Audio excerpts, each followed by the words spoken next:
we would all be working out somewhere anyway, so why not do it together? A simple concept, but one that was executed with veteran leadership and team unity. Why did Drew Brees organize one of the first players-only team practices around the NFL? Honestly, it's to prepare us to have a championship football season.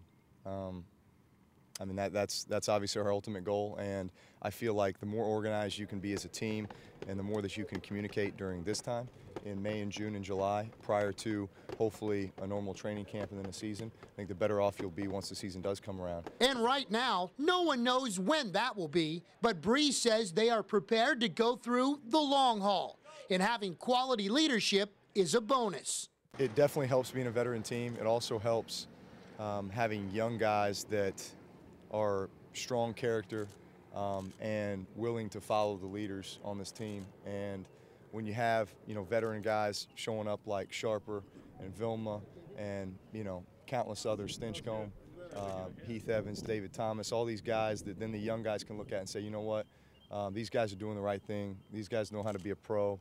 And, I want to be there because I want to show them that I'm committed too.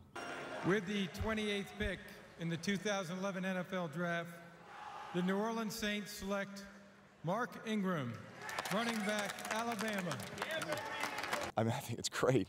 I think he adds an awesome element to an already pretty impressive backfield that we have. So when you look at Pierre Thomas, Chris Ivy, Reggie Bush, and now Mark Ingram, I think all of them have unique strengths. Brees said he saw Reggie Bush's now infamous tweet after Ingram was drafted that simply said, "It's been fun, New Orleans," and as usual, the team leader reacted right away.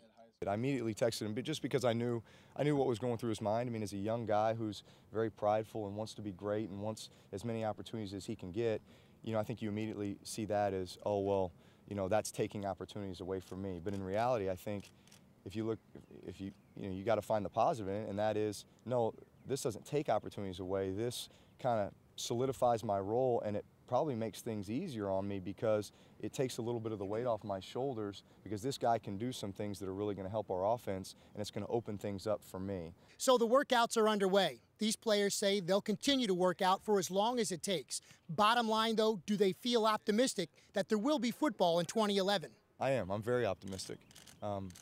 But then again, there's only so much we can do as players and our class council as we work towards a settlement agreement and really, at the moment, just trying to get this lockout ended. If we're not locked out, then we're ready to go in and start the season, start the off-season program at the Saints facility. But if we are locked out, we've got a great plan to be here at Tulane, and because at some point this will end, and hopefully it ends sooner than later, but we'll be ready when it does. With the Saints players, I'm Eric Ritchie for CST Tonight.